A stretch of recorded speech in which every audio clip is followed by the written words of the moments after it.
How's it going, everyone? In today's video, we're going to learn what the init method does in Python. But before we get started, I'd just like to thank Zed for sponsoring this video.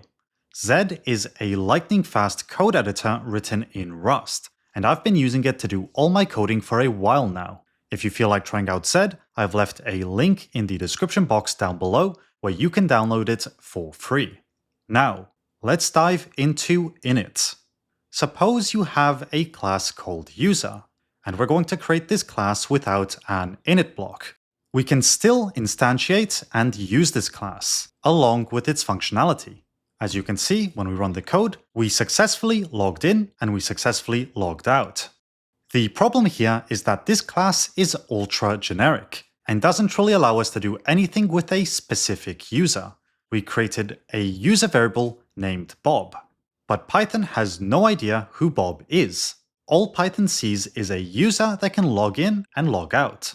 To fix this, we're going to add the init block, which allows us to add information to our class upon creation. The init method acts as a constructor here. The first parameter is always self, which refers to the current instance of the class. If you'd like to learn more about self, I have a dedicated video on that which I will include in the description box down below. Now for this example, I want to include a username for the user.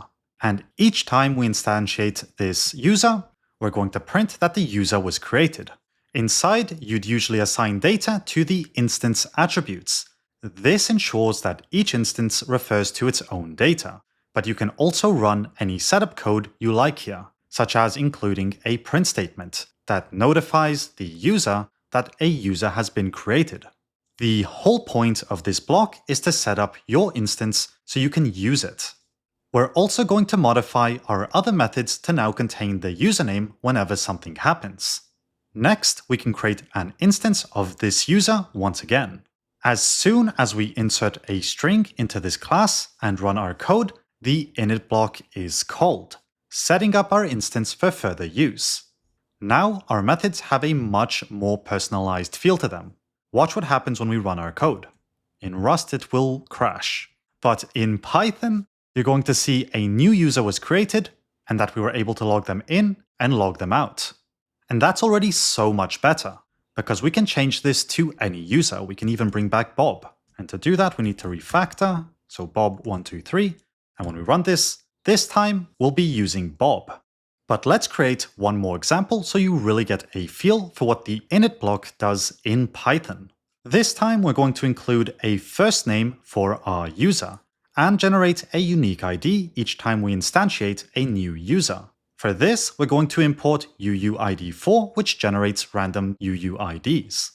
Then we can create our user class one more time. For the init block, we will specify that we need a first name and a username to instantiate this class.